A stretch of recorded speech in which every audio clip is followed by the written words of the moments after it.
Good morning, First Lutheran. Good morning. We have some announcements today, I understand. George, you want to start? So I know there's probably some rumors. I'll come up here. Yeah, you Okay. face the camera. There's probably rumors going around. We have been in conversation and are continuing conversation with Trinity UCC over in the country over there about sharing a pastor. We are also, I think, have at least one, maybe more candidates that have been identified by the bishop to come potentially interview at some point. I don't know the details of that, and I'm just going to keep that at that point. That is a kind of a separate process, but yet possibly could be combined, I guess. Is that how you would think that, Richard? One is not dependent on the other. Let's put it that way. May I ask, you will be interviewing the pastor? Or will the other two? The call committee will be interviewing. Call interview That's what I process. meant. I mean, you as First Lutheran Yes. Church. Yeah. Will the other church be involved in that? That's something we Depends on have how to these address. negotiations go. Yeah. Okay, This negotiation we're having with Trinity will be completely separate from the call process correct. until we finish the negotiations with Trinity.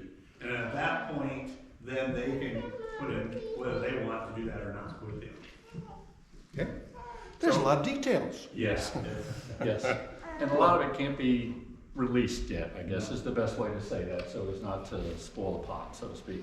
But we will have, assuming the deal, whatever, the association with Trinity goes through, which I don't have a reason to think it won't, and I don't think you or Mariah, the other two that are involved in this process right now, assuming that process goes through, they have a 10 o'clock service, as do we. Well, we both can't have service at 10 o'clock on the same Sunday with the same minister. That's, he might be good or she might be good, but they're not that great, okay? So we're gonna have to, they and us are both are gonna have to make a decision about how we're gonna play that game, or that, when we're gonna meet. Are we gonna have 9 o'clock and they have 11 for a period of time and then swap, or what? And you know, that'll be stuff that we start talking about as this process moves forward. Yeah. You know, I've Me been personally, involved. I'd come in at 8 and be done, that way I have the rest of the day. Yes. But that's me.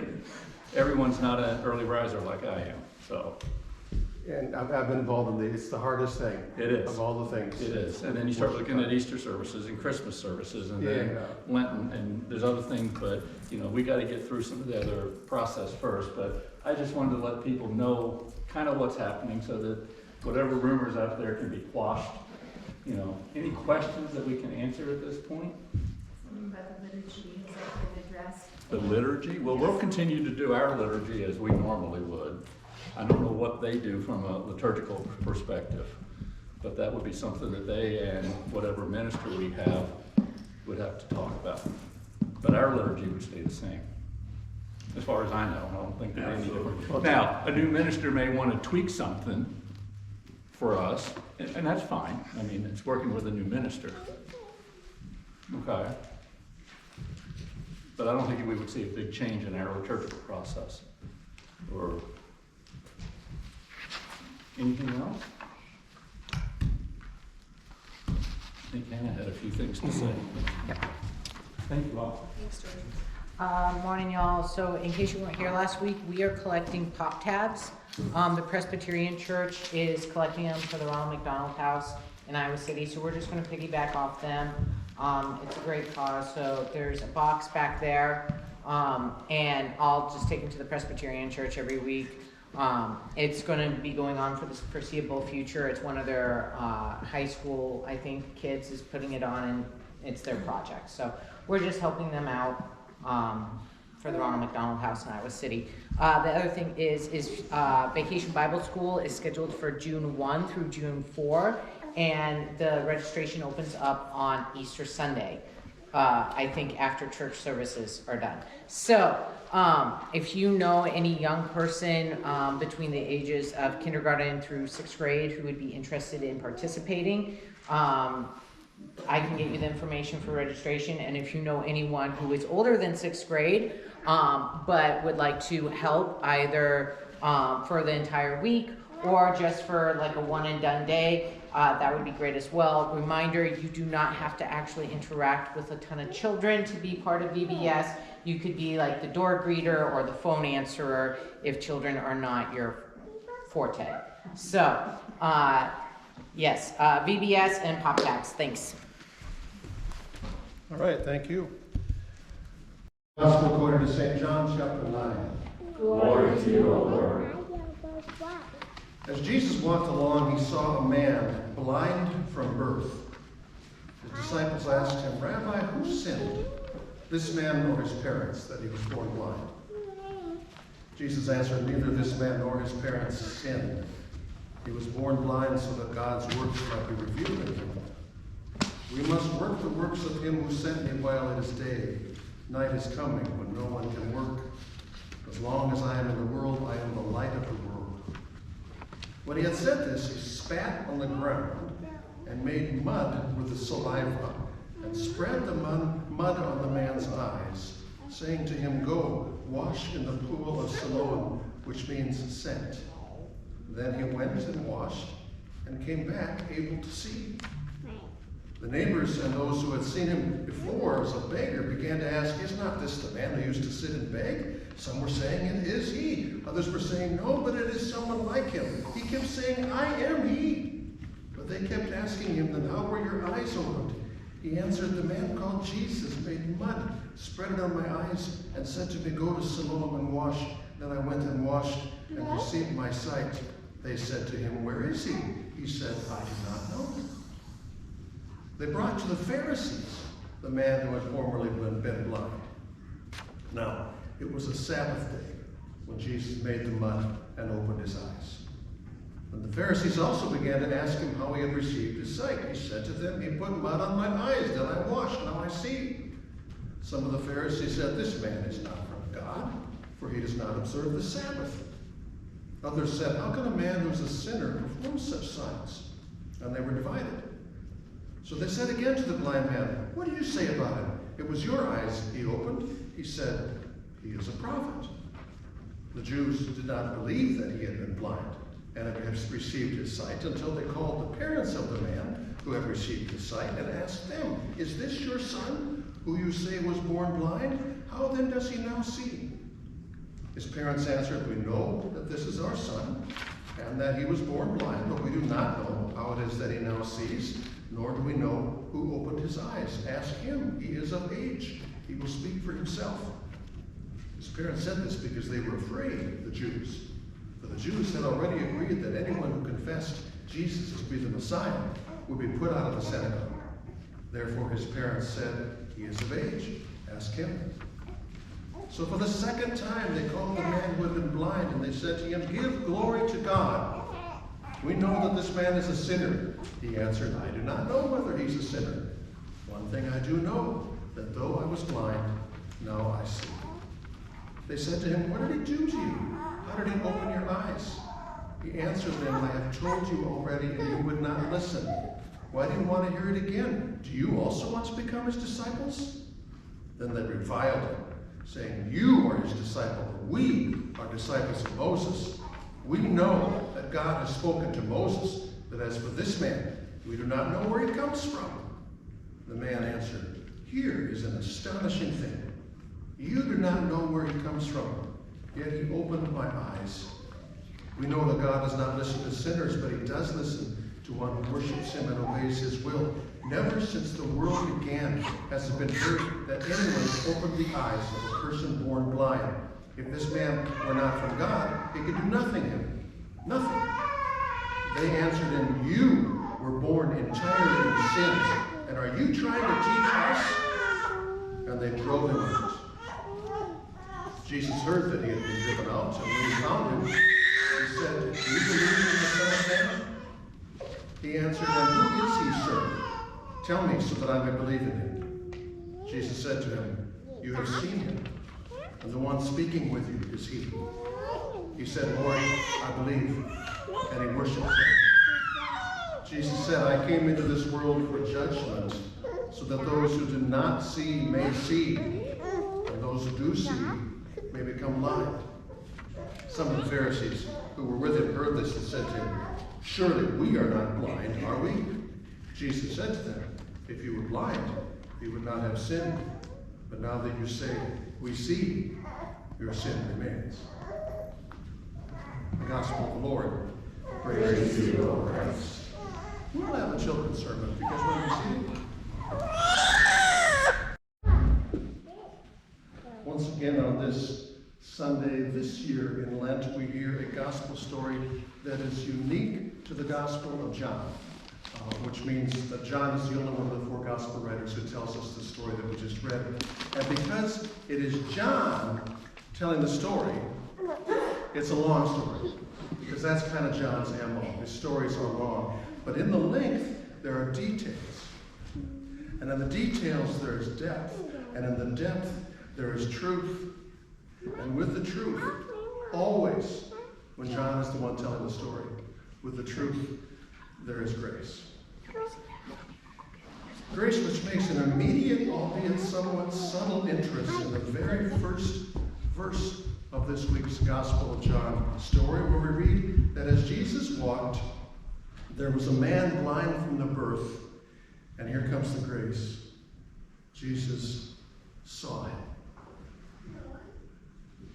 Note to self, sometimes grace is evidenced in the things it does when others don't. I mean, you can take that to the bank. Grace again and again and again and again does things that others don't do. But there in this story, we were reminded too that grace can also be evidenced by what it sees when others don't.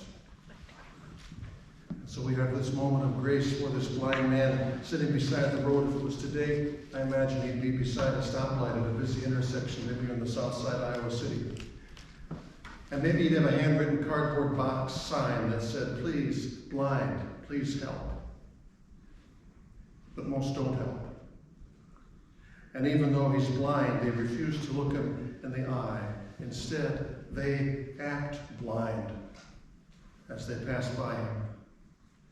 But Jesus, remember, is grace in the flesh. And so he isn't blind to the man. He sees him.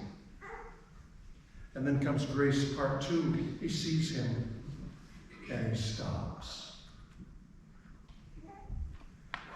Note to self part 2. Sometimes for grace to do what grace will do, grace must first stop doing what it had been doing. Which Jesus does, for unlike those who pretend not to see, Jesus does see, and unlike all the others who walk right on by, Jesus stops. At which point, not, first of all, Jesus, but the disciples speak. And with their words, grace is kind of nudged off to the sideline for just a moment. Rabbi, they asked him, who sinned? This man or his parents, that he was born blind? Yep, not grace, right? Judgment. Judgment birthed in the assumption that there's a simple explanation for why bad things happen to people. And the simple explanation is that people do bad things to deserve those bad things.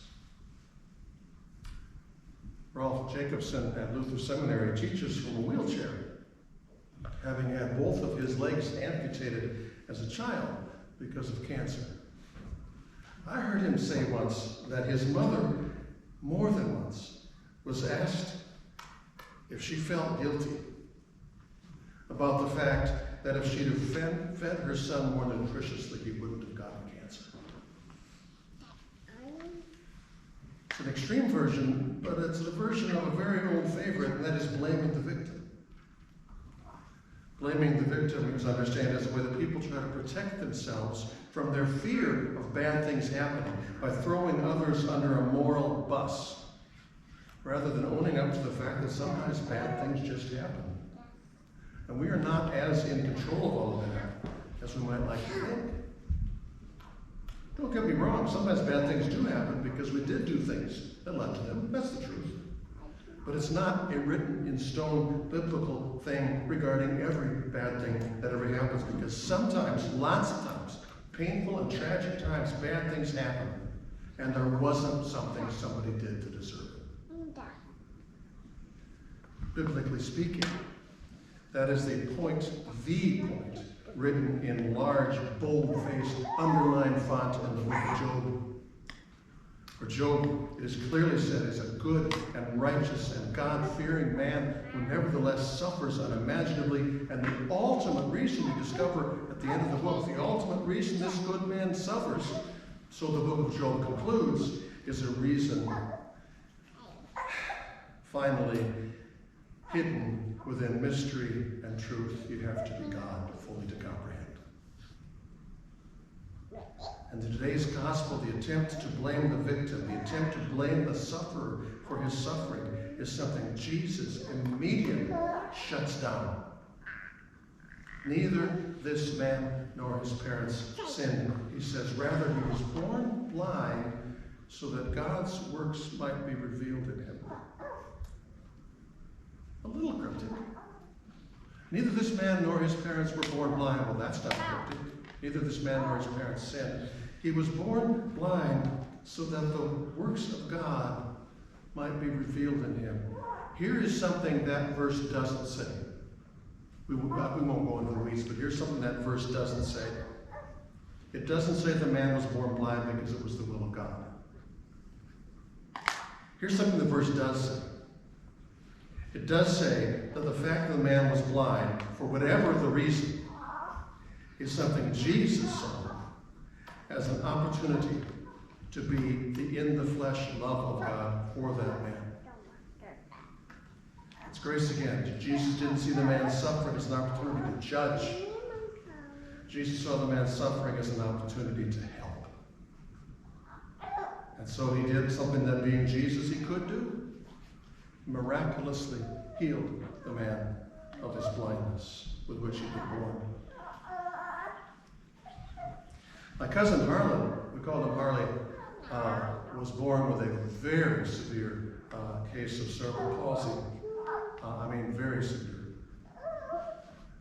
My mom told me that my Aunt Mary Jean took my cousin Harlan to a faith healer who dramatically prayed for Harlan to be healed, but he wasn't healed.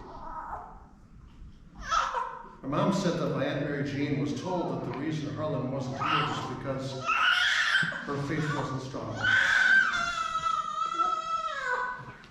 My mom was a woman of deep faith. She was also the very protective big sister of my Aunt Mary Jean. And years later, when she shared that story with me, she was still angry about the spiritually ignorant arrogance of someone telling my Aunt Mary Jean that the reason she had to care for Harlan her whole life rather than letting him go out and live his own life was because her faith was too weak. Rabbi, who sinned, my cousin Harlan or my Aunt Mary Jean, that he was born with cerebral palsy? It's an ignorantly arrogant question that Jesus shuts down, instead to make the point that the suffering aren't to be judged, they are to be loved. And that, it turns out, is true whether the suffering is the result of something they did or not. Getting back to the topic of faith and healing, notice that in this story, it doesn't even say that the blind man even had any idea who Jesus even was. Nor does it say that Jesus even asked the man if he believed that Jesus could heal him. He just healed him. And in doing so, he gave him something to believe. And what he came to believe, as the story went on, is that Jesus was the Son of God and the love of God come to him. And that's the story. Well, actually, you heard a lot more, right? Full disclosure, that's the first 7 verses of the story. It's just that it's followed by 34 more verses, the theme of which isn't one man being healed, but rather lots of people, religious men in this case, Pharisees, being very angry as a result. Because why? Because Jesus had just done what he did on the Sabbath day, the day of rest, and the Pharisees regarded what he did as working on the Sabbath day, which was against their long list of rules as to what exactly remembering the Sabbath day to keep it holy was supposed to look like. And so for the next 44 verses, you see this increasingly intensifying argument between the man more and more boldly saying that Jesus is the promised Messiah and the Son of God, and the Pharisees getting more and more threatening as they say he can't be. And the man says, well, how else do you explain what he did? And the Pharisees answer, we're talking about what he did. He broke the rules. Thinking of the Nick Saban commercial where he's the landowner of Verbo. Remember this one? And the people want to do some things. You can't do that. You can't. And then at one point, The woman laughs because the rule's so silly, and he goes, it's a rule. The Pharisees were upset. Jesus couldn't be who the blind man was saying he was because he broke the rules, their rules. If you've been attending our midweek Lenten service, you know this year we've been either acquainting ourselves or reacquainting ourselves with the Ten Commandments. We've talked about the fact that the Ten Commandments are rules, and they're important ones at that, because it is important that we live our lives as people of faith. And that is shown for us, demonstrated for us in places like the Ten Commandments. It's just that good, and scripturally speaking, as important and helpful and good rules are, whether they are the rules God gives us in places like the Ten Commandments, or they are the rules that loving parents give to their children because they want them to live their lives as well as they can. The rules, even the best rules, as important as they are, aren't the most important thing of all. Love is the most important thing of all, as is doing what is loving, like helping a neighbor in need, even when doing so might mean breaking what some religious person or another thinks is a rule. Which is exactly what Jesus does do in our story for today. It's a story which, as it plays itself out in the end, finds the man whom Jesus judged, healed, once again judged by the cocksure arrogance of the religiously right, except this time he's not judged for his blindness, which they had assumed to be proof that he had sinned, but he is judged and condemned rather for his faith in Jesus, the healer of his blindness, whom the religiously right decided is a sinner, for he broke their rules, thus in their mind proving to be a threat to the many grace-less religious convictions they held dear. And they were right about that, of course. For Jesus was a threat and remains a threat still to any religion which prioritizes anything higher than it prioritizes God's love for us sinners and our call to be God's love for all sinners. And the Pharisees in this story couldn't see them. They were too preoccupied with being right, with the result that at the end of the story, they're the ones that Jesus says are blind, spiritually so. The man formerly physically blind, on the other hand, by the end of the story, knew nothing in his life anymore that shone more brightly than God's love for him. Which is why he, at the end of the story, according to Jesus, was the only one in the story who, spiritually speaking, could see. Judgment and grace, rules and love, Pharisees and Jesus, you and Jesus, and you and the suffering of your neighbor. What do you see? Amen. The hymn of the day is number 779.